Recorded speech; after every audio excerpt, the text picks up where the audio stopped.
Bienvenue sur Exploratrice de rêves lucide. Alors, est-ce que tu as vraiment été lucide ou pas?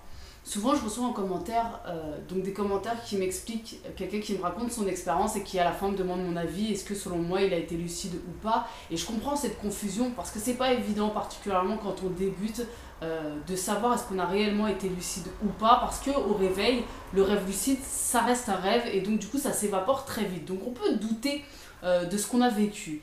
Et en fait, ça s'explique par deux choses selon moi. Et la première, c'est tout simplement les niveaux de lucidité. Il faut que tu prennes en compte quelque chose. Il y a vraiment des niveaux de lucidité dans le rêve. Alors, c'est difficile de dire niveau de lucidité 1, il se passe ça, niveau de lucidité 2, il se passe ça, etc. etc.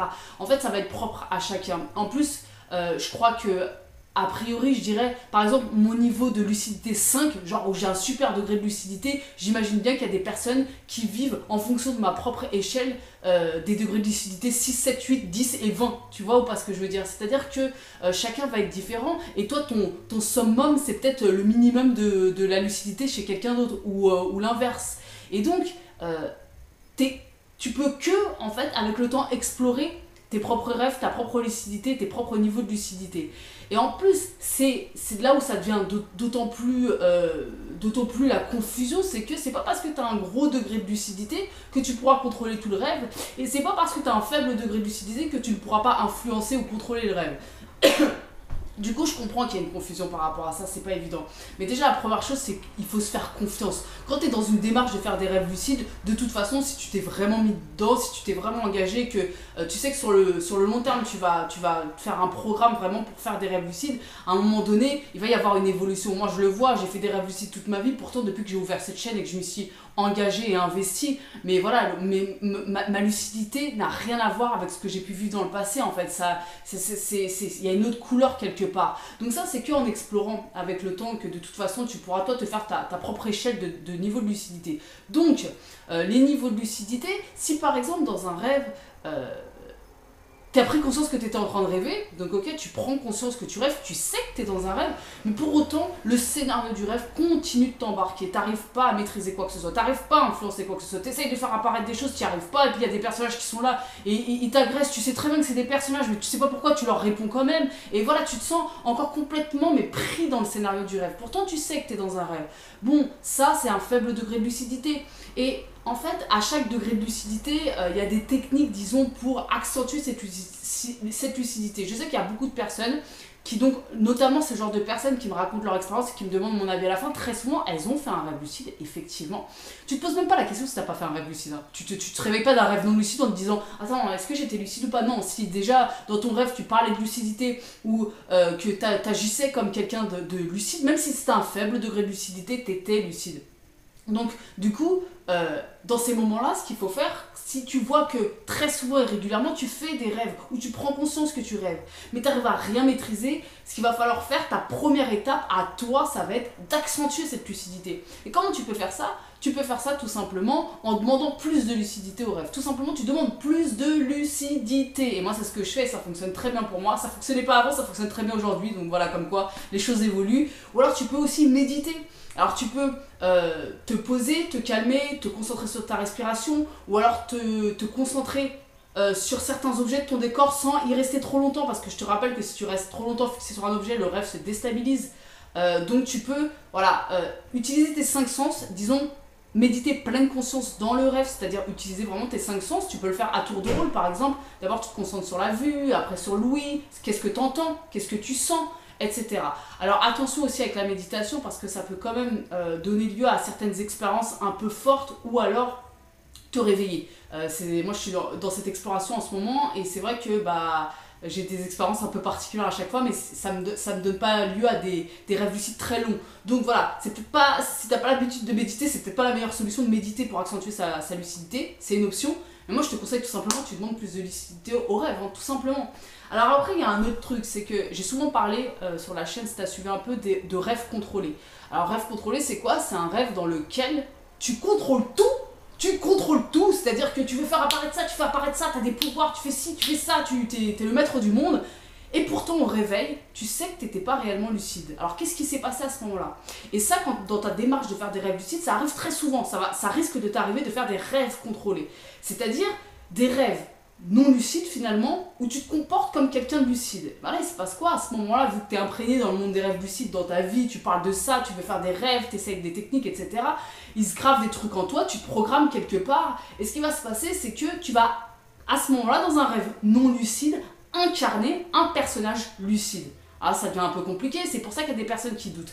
Mais peu importe, parce que même ce genre de rêve, je te dis que c'est un rêve non lucide dans lequel tu contrôles tout, mais c'est pas réellement un rêve non lucide. Là encore, il y a des nuances. C'est un rêve avec très faible degré de lucidité. À partir du moment, à mon sens, où tu parles de lucidité dans un rêve, c'est qu'il y a quelque chose qui se passe. C'est qu'il y a un peu de lucidité qui est là, en fait. Et du coup, te prends pas trop la tête avec c'est quoi un rêve contrôlé, c'est quoi un rêve vraiment lucide, niveau 3, niveau 5, supraconscient, je sais pas quoi. Te prends pas la tête avec ça, en fait. À partir du moment où tu te réveilles, où tu as parlé de lucidité dans ton rêve, où tu sens qu'il s'est passé quelque chose, que c'est pas comme quand tu te réveilles d'un rêve non lucide, c'est que tu as été lucide. Maintenant, il va falloir, et c'est ça tout le but, explorer davantage, accentuer ta lucidité, aller plus profondément dans l'expérience, parce que notre but de faire des rêves lucides, on a chacun nos raisons, mais c'est quand même d'influencer, voire de contrôler le rêve pour réaliser certains objectifs, ou alors certaines personnes, c'est pour vivre des expériences transcendantales, des expériences de pleine conscience incroyables.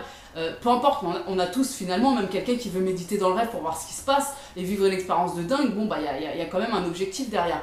Donc quoi qu'il en soit, peu importe nos raisons, là ce qu'il va falloir faire, c'est que même si tu passes ton temps à faire des rêves contrôlés, c'est-à-dire des rêves dans lesquels tu contrôles tout mais t'es pas réellement lucide, t'es juste un personnage qui joue, qui est lucide dans le rêve, ou que tu sois faiblement lucide, ou alors bien lucide et que parfois même tu contrôles pas grand chose, ou que tu influences un peu le rêve, et que le rêve continue en partie de te prendre en fait, mais peu importe en fait. Ce qu'il va falloir c'est que tu parles de toi, où est-ce que tu en es, et accentuer ça, aller plus profondément. Donc je sais que là cette vidéo elle est peut-être un petit peu, c'était peut-être encore plus perdu après cette vidéo parce que je me rends bien compte que c'est pas évident. On est en train de parler de quelque chose qui est tellement intangible et qui est tellement unique d'une personne à une autre que c'est pas facile de s'y retrouver. Comme je te l'ai déjà dit souvent, parfois on emploie les mêmes mots pour parler de choses différentes et parfois on emploie des mots différents pour parler de même chose. Bah oui, parce qu'on peut pas vivre l'expérience à la place de l'autre. C'est pas possible.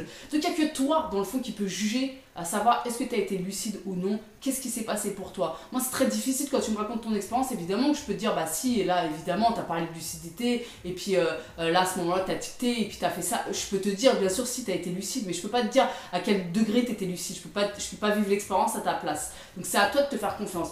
Et en fait, pourquoi il y a aussi des confusions? Donc la deuxième raison, je reviens à la deuxième raison. C'est une chose, le niveau de lucidité. Mais pourquoi souvent il y a un gros problème? On est dans le rêve et puis bah, là on sait qu'on est lucide. Pas de problème. Et puis qu'est-ce qui se passe? Au réveil, tout d'un coup, on se dit mais... Ou quelques minutes plus tard, ou même une heure plus tard, on se dit mais putain, est-ce que vraiment j'étais lucide? En fait, ça te paraît être lointain, ça te paraît finalement être de la même nature qu'un rêve non lucide.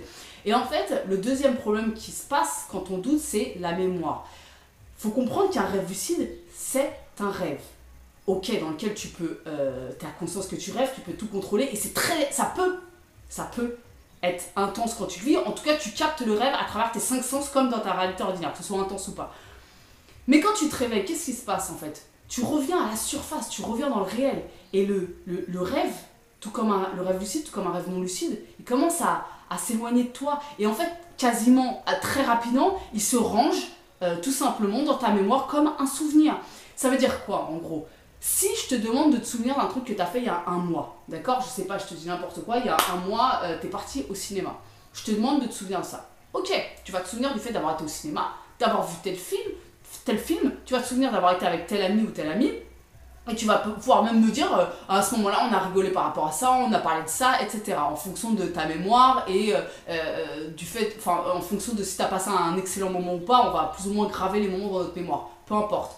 Ça, tu vas t'en souvenir comme d'un souvenir, ok? C'est plus intense quand tu es en train de me le raconter, tu n'es plus en train de vivre la conversation avec la personne, le fou rire que tu as eu, tu me le racontes juste avec des images, peut-être que oui, ça va te procurer un sourire, etc. Mais dans l'ensemble, c'est un souvenir, c'est quelque chose qui est un peu lointain, mais tu ne doutes pas de l'avoir vécu, parce que tu sais que tu l'as vécu dans ta vie. Donc tu sais que c'était réel, c'est un souvenir aujourd'hui, c'est plus dans le présent, c'est dans le passé, c'est un souvenir, c'est plus réel. Tu le revis plus intensément comme tu as pu le vivre il y a un mois en arrière, même si une fois de plus ça peut provoquer des réactions dans ton corps quand tu y repenses. Mais quoi qu'il en soit, c'est un souvenir et tu doutes pas de l'avoir vécu parce que tu sais que tu l'as vécu dans ta vie. Et ce qui se passe avec le rêve lucide, très rapidement dans ta journée, le rêve lucide va devenir vraiment comme un souvenir, c'est-à-dire que tu vas t'en rappeler comme d'un souvenir. Sauf que là, qu'est-ce qui va se passer quand tu vas t'en souvenir comme d'un souvenir?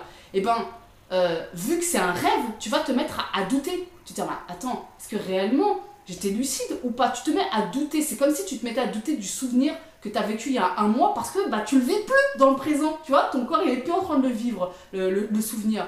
Et donc ça, c'est un deuxième point. Prends en compte le fait que ton rêve lucide, il va se graver dans ta mémoire comme d'un souvenir. Et donc, le fait que ce soit un rêve, parce que tu colles plein de trucs sur le rêve c'est pas réel, la réalité c'est réel. Du coup, ce que tu as vécu dans ta vie, dans ta réalité ordinaire, tu vas dire, bah si, ok, c'est un souvenir, mais c'est réel. Par contre, le rêve, ah ouais, mais c'est un rêve, mais les rêves, c'est pas vraiment réel. Donc, un mois après, tu vas te dire, ah bah non, peut-être que, en fait, je l'ai pas vraiment vécu comme ça. Tu vois ou pas ce que je veux dire? En fait, là où je veux en venir, dans toute cette vidéo, on fait un petit récapitulatif. C'est que c'est normal, parfois, de douter, à savoir ce qu'on a fait un rêve lucide ou pas.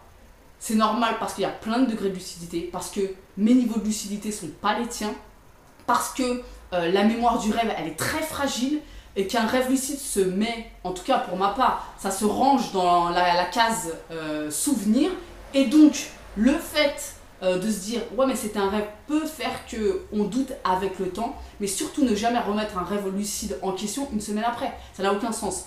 À ton réveil, tu sais si tu as été lucide ou pas, tu sais à quel niveau de lucidité tu étais, tu le sais en fait. Et c'est marrant parce qu'il y a ce genre de rêve moi que je peux faire parfois, rêve lucide, où j'ai l'impression d'être très profondément endormi, très loin, et quand je reviens à la surface, j'ai l'impression de revenir de je sais pas où, d'un truc mais tellement en profondeur que parfois le rêve, alors j'ai une lucidité dingue, ce qui est fou c'est que c'est les rêves lucides où j'ai une plus grande lucidité, c'est ce genre de rêve là.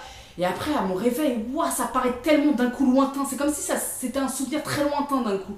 Alors que j'étais parfaitement lucide dans le rêve et que j'ai maîtrisé des choses, que j'ai explosé le rêve, exploré le rêve, etc.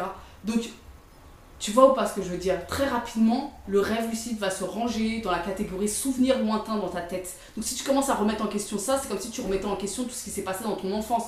Alors oui, voilà, on le sait, la mémoire, c'est pas un outil très fiable de toute façon. Donc, te prends pas la tête. Remets pas trop les choses en question. Quand tu t'es réveillé, si tu parles de lucidité, c'est qu'il y a eu au moins un faible degré de lucidité. Sinon, si tu te réveilles d'un rêve non lucide, t'en parles même pas en fait. Tu n'en parles pas, tout simplement. Ok, j'espère que cette vidéo était à peu près claire. Si tu as des questions, n'hésite pas à me les poser. Et puis, on se retrouve demain pour une nouvelle vidéo. Ciao!